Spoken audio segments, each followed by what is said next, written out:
Okay, I'm gonna actually do what I said I was gonna do, and we're gonna pick up where we left off on this Norton top end. So, clarification, I think I mentioned in the last video, I don't think I said the right thing. I'm gonna take these 5/16 holes and we're going to bump them up to the 3/8. So, the later heads, used there was 4 head bolts that are the 3/8 26, and so we are going to drill these out, tap them for him, and then that way he can run the larger head bolts, which actually match up for the head he's going to be running. So there's more reasons to it.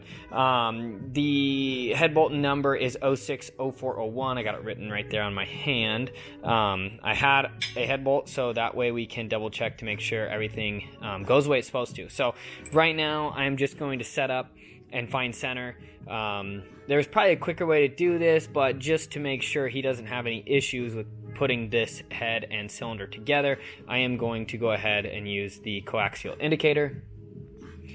I'm going to go ahead and punch these out. Nothing special. I've got a nice starting tap here, so that way while it's still in the mill, I can get probably half the threads cut, and then I'll get the bottoming tab to finish it off. But I just wanted to do as much as I can here to keep it nice and plumb. That way we don't have to worry about anything. Then I also have the 16 TPI helicoil kit, because he is going to run a more aggressive, obviously a more aggressive thread pitch on those 3 studs that go down through from the top of the head into the cylinder. So, way too much talking. I'm going to go ahead and get started on this. Let's go.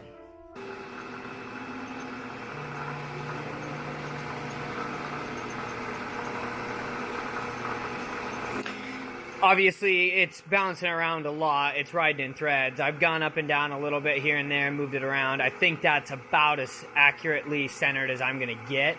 I'm pretty happy with it. But yeah, it's awful bouncy, but I'm going to blame it on the threads. You can tell it's almost trying to ride them, up and around, and then jumps off and jumps off. So, but yeah, good enough. So I'm going to go ahead and get this hole punched out. All right, first one's done. Obviously, I still have to do the bottoming tap, but you can at least kind of maybe see. So, 3 more to do, but went smooth. So I'm just gonna repeat the process 3 more times. I used a Q drill bit. That's what the tap told me, 3/8 26. Q drill, and it is a nice, clean, tight fit. So definitely can't go too quick. I had to, got the T handle out and tapped really slowly, but yeah, I'm happy with it. So just keep moving on.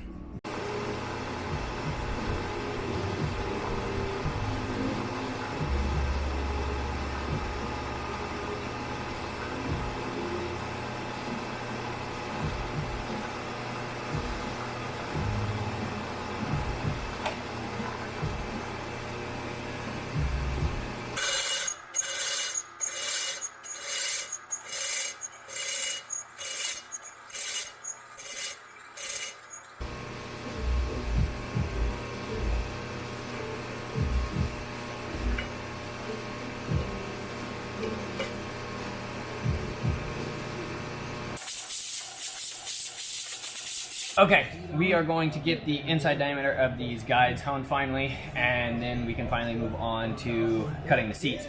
I still need to do the 3 stud holes that he wants at 16 TPI, but I'm going to wait until I get all the other work done before I do those. I just don't want to fill them with, because it's like the coil insert, I don't want to fill them full of grit and stuff. There's a lot of space for things to get, trapped. So the less dirt, the less grime, the better for me, I think. So I'm going to get these honed. Then we can start cutting seats, and while we're cutting seats, we will also be honing the cylinders at the same time. So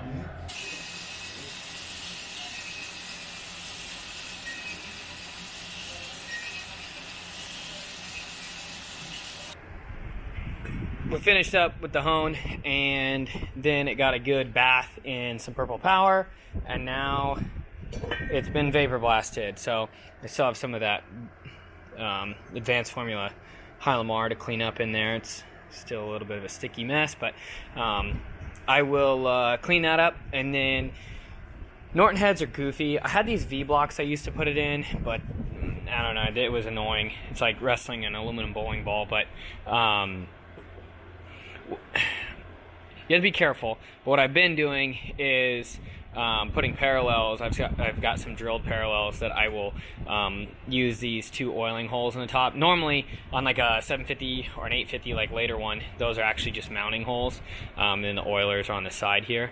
But these are the oiling on these earlier heads, and so you have to be careful. I don't like doing it. I mean, I prefer to do it another way. I just haven't built like a fixture or anything yet. I need to come up with something that's going to work, pretty universally. But either way, that's just how I do it. So I'm going to get it bolted up and then stick it down to the Goodson plate, and then we'll start cutting valve seats. As you can see, it's kind of a goofy little setup, but it works. Again, you don't have to put a ton of pressure when you're cutting these seats anyway, so it's okay as long as it's okay. I got this seat cut first. You can't really see it, the contrast on the face, but I did lap it. It's a nice narrow 45 there. This one's a little bit more apparent because I still have the Sharpie on it. You can kind of see the shine of where it contacts, but yeah, these seats cut so nicely. I mean, I really do love Norton heads for that reason.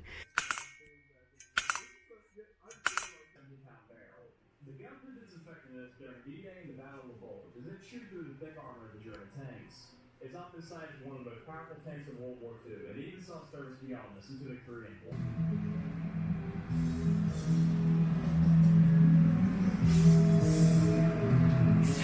Well, while we wait for that to cool back off so I can get it packaged up and shipped out, we are going to start in on some of the rod journals on this matchless batch.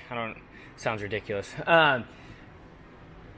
Because the center mains were the 3/32 radius, that matched up with the Triumph wheel, and so we got as many as we could. I'd already talked about that.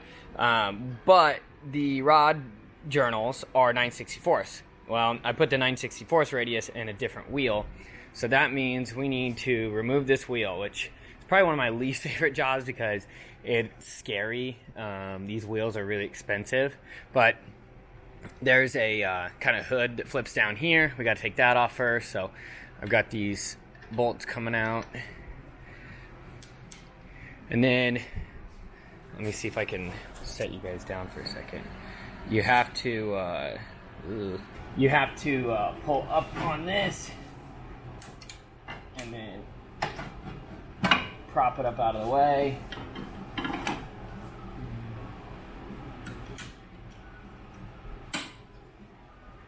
And then we're going to lift up on this and expose the wheel.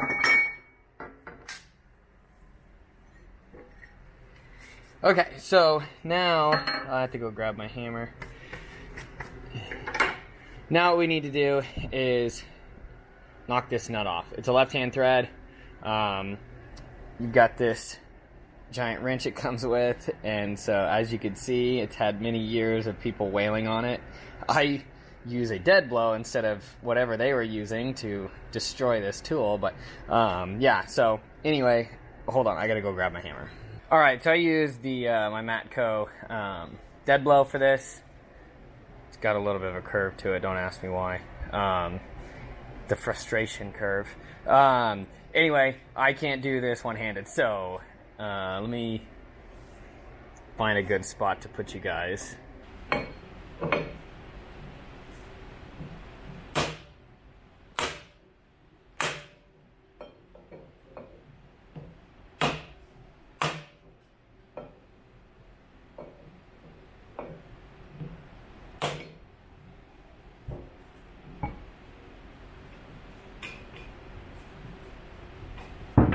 Done. Okay. So now you put on your spindle to catch it. Now this is the part I hate the most, because what you do now that I've got this on here, I now have to hit it off, which is scary. So I'm gonna come around to that side, and then I will hit the other side of this hub gently until it lets go. It's on a taper, obviously. There's a Woodruff key and a taper that this is on right now, so we just kind of have to shock it enough for it to come off. But I just don't like hitting the stone wheel for obvious reasons.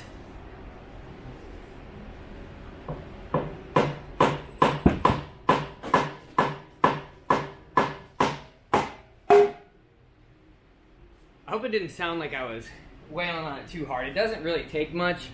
I try and just do, you know, a million tiny hits instead of, you know, one big shocking one. But yeah, I don't know. It's just, I got the fear of God put into me about these wheels, and so now everything I do is just a little more terrifying and intimidating, just because I'm taking it to that extreme, you know, exaggerated fear, I guess. But I'm gonna pull this off, and then we're gonna put my other wheel on. Ugh. I don't know what they weigh, but they're not light. Alright, and the key's already kind of facing up, so that makes it a little easier. Okay.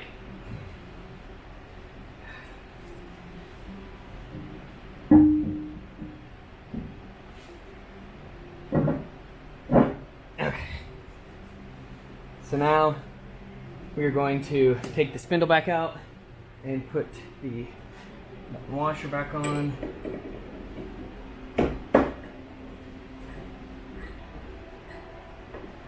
I wish this had some locking mechanism and a torque, but instead it is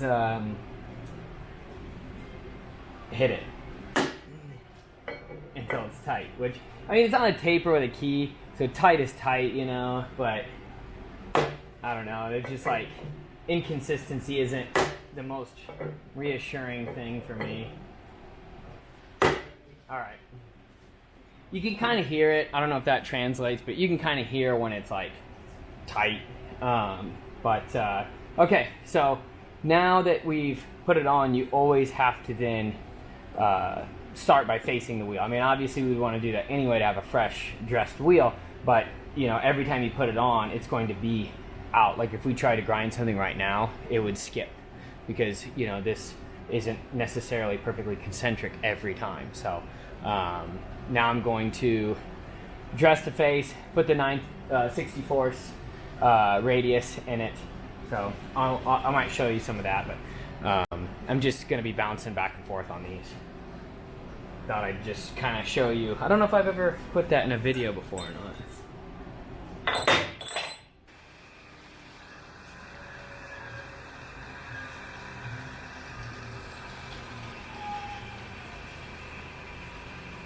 Is this too bright? Okay, I don't know if you're going to be able to see this, but you can kind of see that lighter outer edge. That's the radius I just got done dressing. That is the 9/64. It was 1/8. I had done BSA, I think, last with this wheel, but you can see, you know, this is the swing to cut that radius in there. So you just set that up to the proper protrusion on your diamond, and then yeah, just swing it and cut that radius in. I already faced it. I didn't show that part, but I took off like maybe, I don't know, 10 thousandths or more, just to make sure it's nice and true. I don't know if you're gonna be able to see this.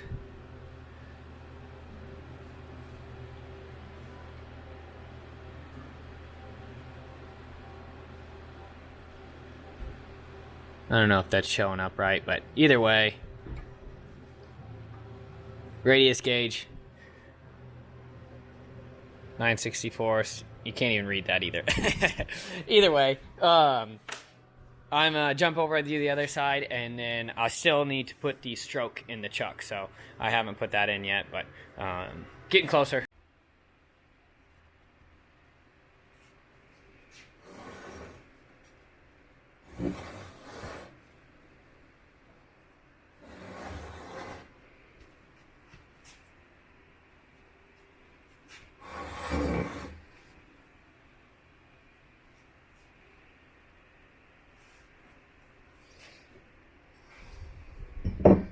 I guess we're kind of jumping into the middle of this.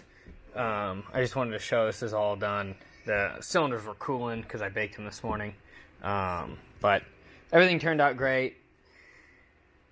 We get our 16 TPI studs. We got all the head bolts blown out. And yeah, I mean, it turned out great. I'm super happy with it. I still need to wipe this down before I package it up, but I want to get this sent back out so that guy can get his stuff back together. It's going to Colorado, so yeah, great top end. Gasket surfaces are in great shape.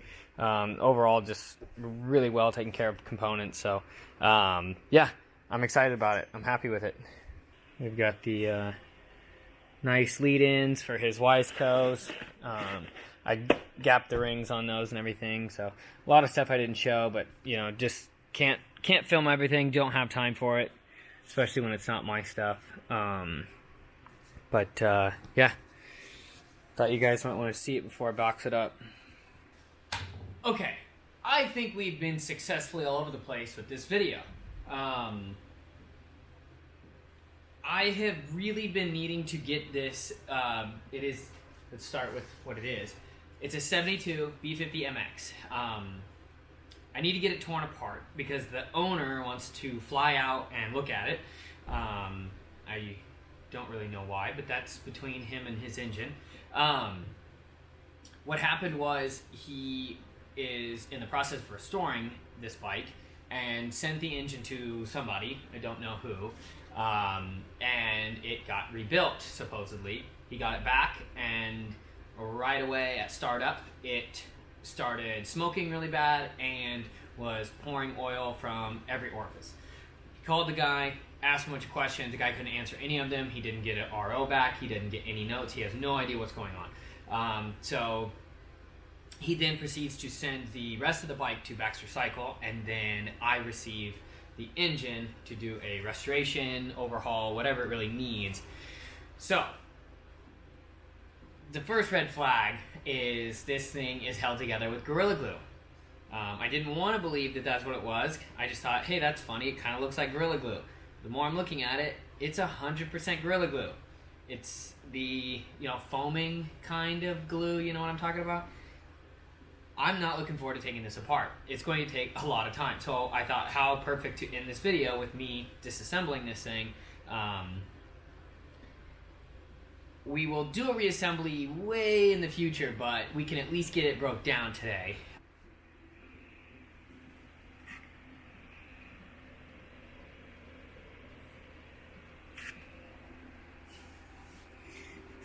Even the head gasket has, you can't see it on this side, I think it's the other side.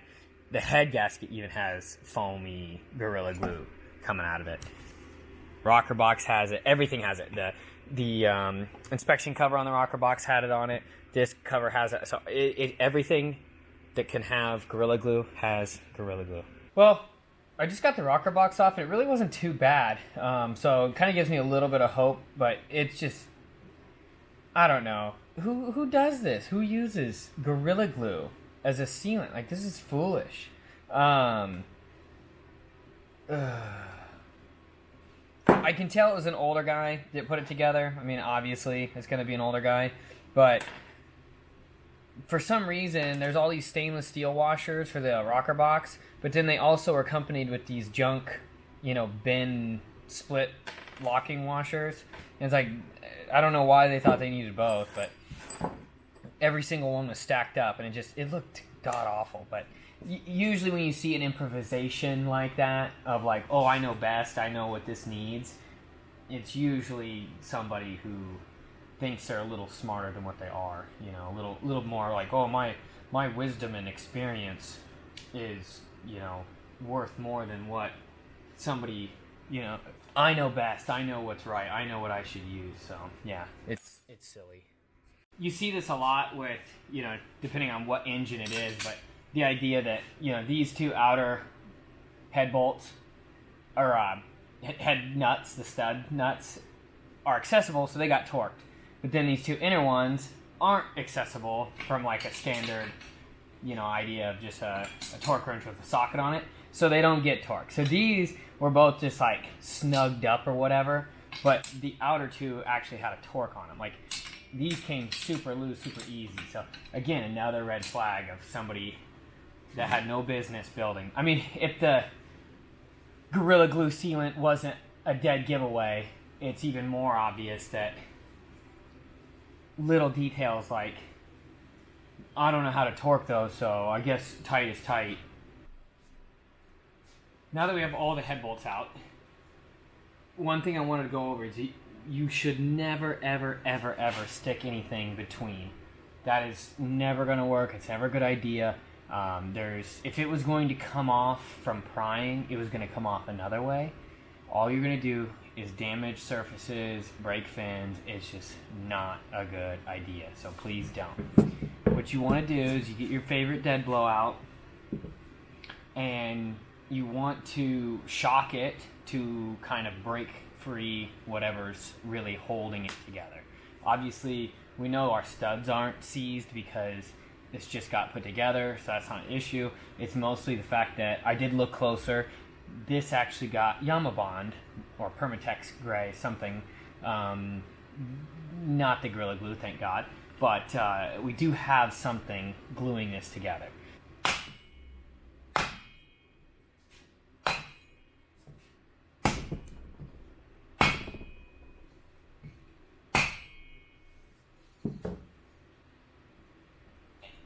Nice.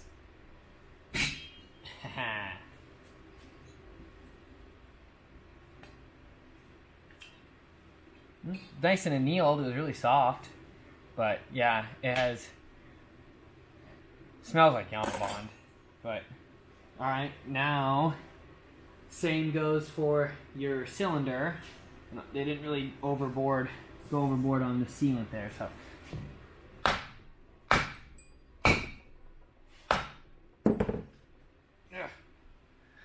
okay. I just chased the base gasket with a razor blade, and sometimes that'll be enough to kind of start pushing on things. Again, you don't want to wedge anything in between. You just, like I said, I just traced it a bunch of times, kind of started to break it, and kept, going back and hitting it. But it is now officially free-ish. Oh, never mind. It's free.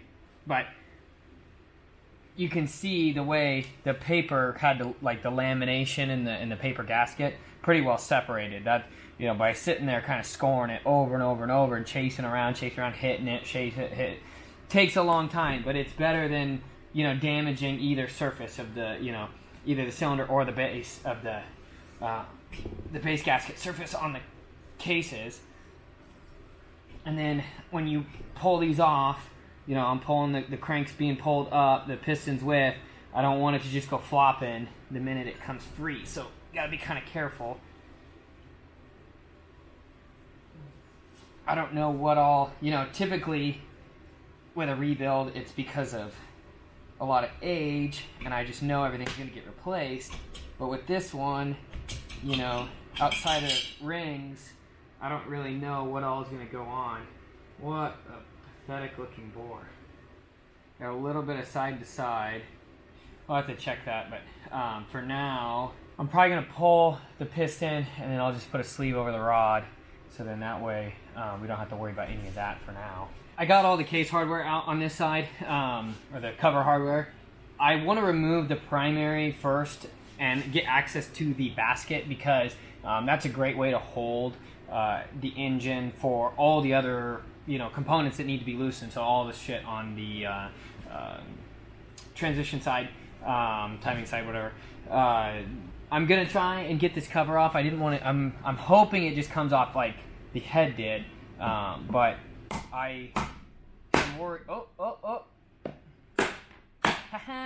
Dude, that Gorilla Glue doesn't actually work that good. Here I am scared because I thought, oh no, the Gorilla Glue is going to make it so hard. But, at the end of the day, it actually kind of sucks. But if you think about it, good gasket sealer is, oil and petroleum product resistant, solvent resistant, whatever it is. And so, obviously Gorilla Glue wouldn't be gas resilient or oil resilient. Ooh. Why is there so much mud in there? That's some thick. You see how nasty? For only running for a few minutes, that's some. Look at all that. What happened in there? It does have an Electrex, and I'm wondering if it wasn't set up properly. Or would it be the primary chain grinding away that quickly? Ugh. That is not good. The amount of time he said this ran, this should not look like that. That is not good. So we'll definitely leave that for him to see. So yeah, all that anxiety and worrying about the Gorilla Glue actually turned out to kind of be not that bad. I'm going to get the Electrex out of the way, and I'm going to pull the guts out of the clutch, and then that way we'll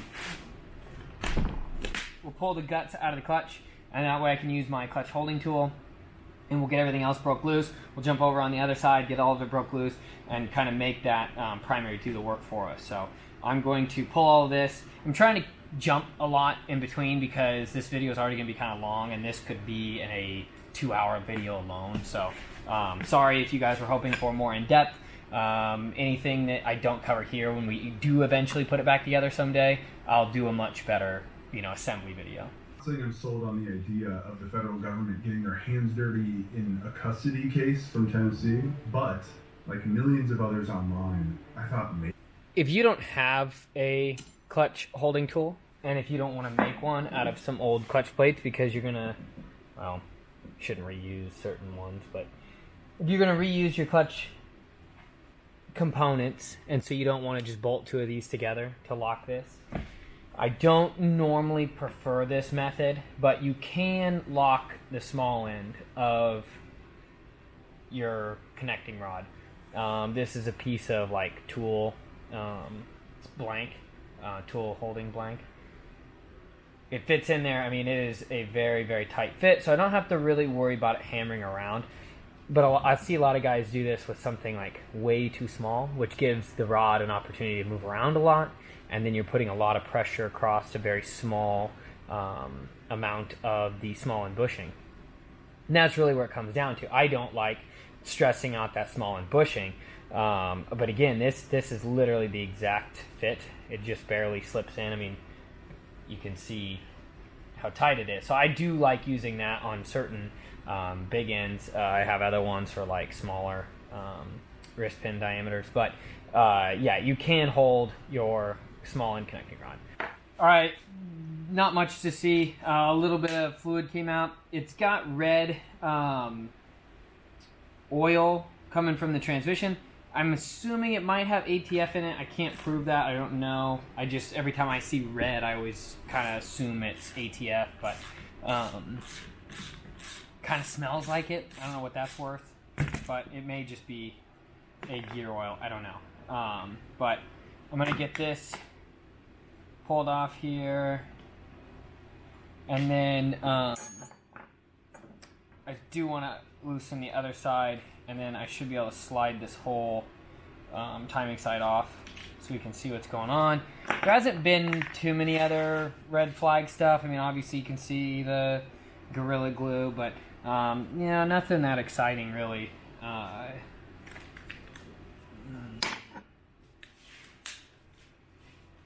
feel bad for anybody who's looking for a B50 disassembly video, because this is definitely not a good one, but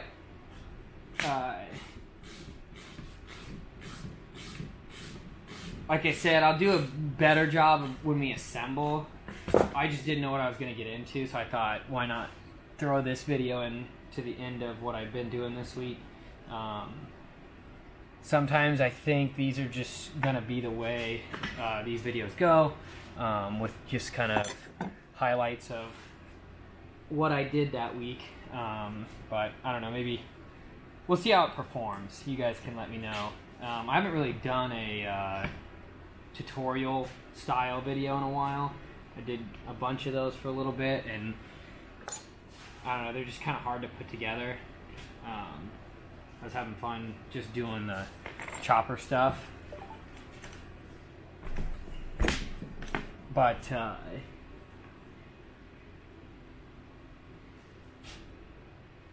I thought maybe I would try and show some of the machine work I'm doing. I'm gonna grab the puller for this. Come on.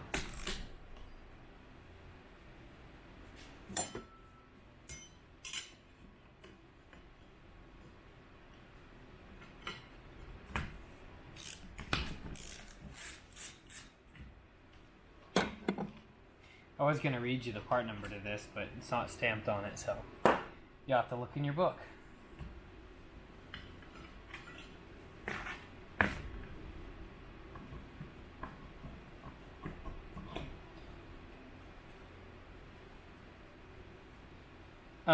Also, I think I showed it, but the material that we found in here is definitely from the rotor on that Electrex kit.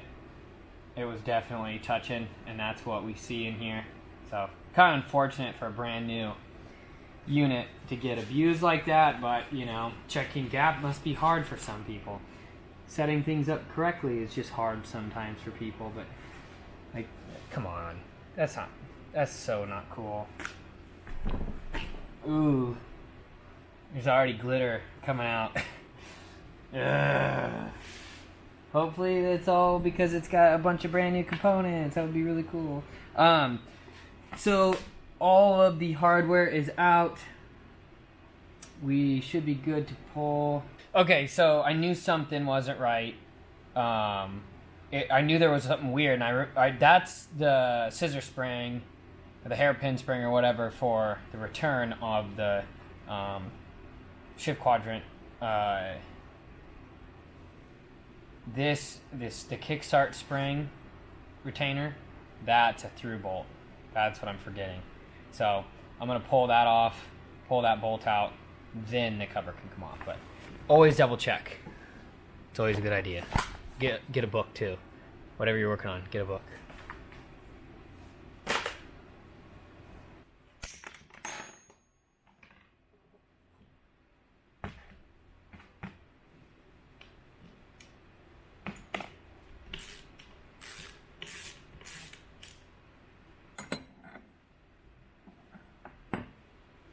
Alright, now it should come apart.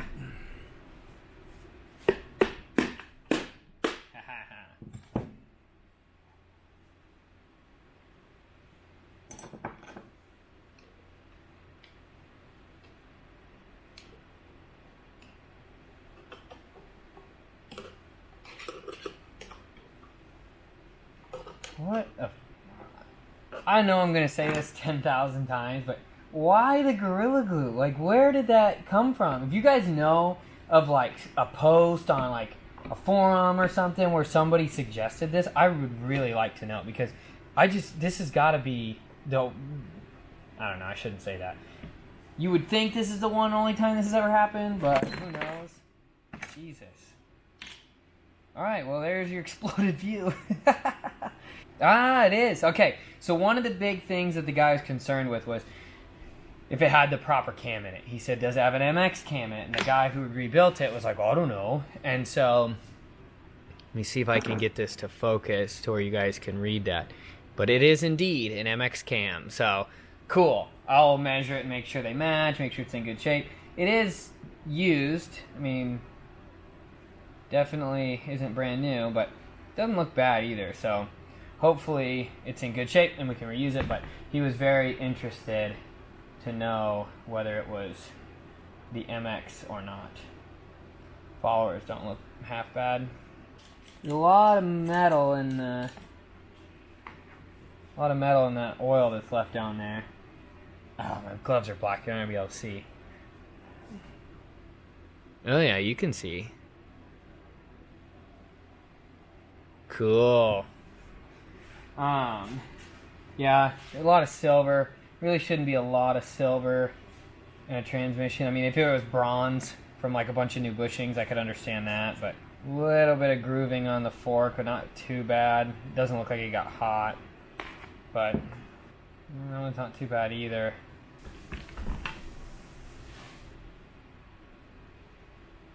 That doesn't look right.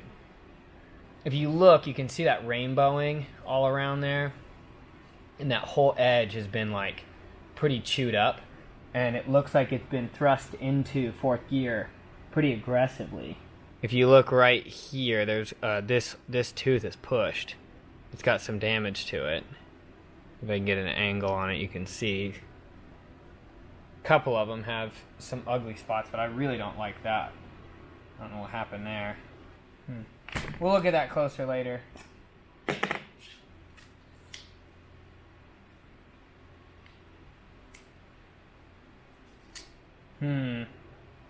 Okay, so at this point I am going to get out, I'll take apart the sprocket, and I will take the oil pump off, I'll take the drive gear off there.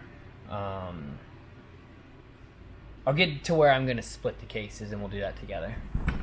Okay, I gotta show you this. So, the drain plug in a unit should just be a solid plug, not one with like a pipe on it or anything, like a level pipe. But I noticed it had this smaller bolt, and I thought, oh, that must be, maybe an earlier, the guy might have installed one, I don't know, whatever, it's fine. I go to take it out. I hadn't even thought twice when I was looking in there. Didn't really think much of it. I pull it out, and I look at it, and it's the solid bolt, and then it's got the plug in the bottom with a copper washer on it.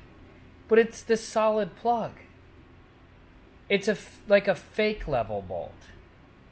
I don't understand. Why would anybody do that? That's the weirdest thing I've ever seen. Okay, so the moment we've been waiting for, we're going to knock this apart. I don't think we're really going to find anything that, fun or special. I think we pretty well found all the little surprises. But I just thought it would be kind of a fun little end to this. And then I got to clean this bench up. This is ridiculous. I hate disassembling all in one shot and ending up with this disgusting slimy mess with tools everywhere. So I promise I try not to work this way. But B50s have two bearings on the drive side, so it can cause a little bit more of a sticky situation as far as pulling it apart. May go super easy, may fight us a little bit, but that is one unique feature of a B50. I think that's really cool. They have like a matching set of ball bearings, and then they have this other outboard one here to support that drive side, just because these are torque machines. Oh, that hollow thud, it's already coming loose. We're good to go.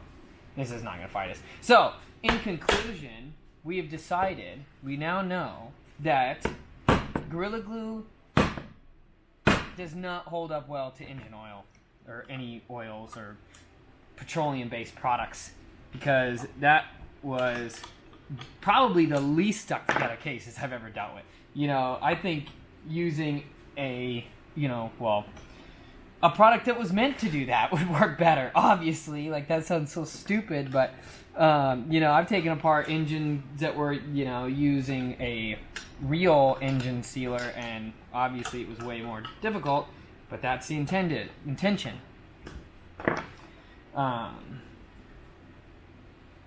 That's funny. I really was putting off doing this just because I thought it was going to be way harder than this. I think the studs are fighting me more than anything else.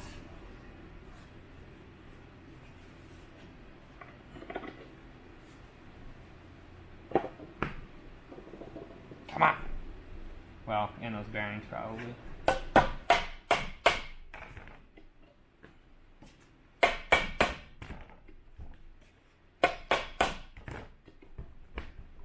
Come on, there we go.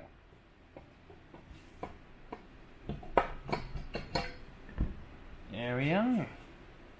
So yeah, I think you can probably see from here. You got the two-piece roller. So, and then there's shims that are very important, and then there's a ball bearing inside there. Ugh.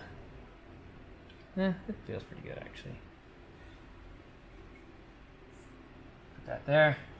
But Inside looks very clean. I mean, it's in good shape. Obviously, it has just recently been disassembled, but luckily nothing got peened. Nothing looks like it's been, I'll be able to remove those if we decide to change any bearings out or anything like that. Everything looks like it's in good enough shape. I just need to get all of this stupid glue off. Let's pull that bad boy out.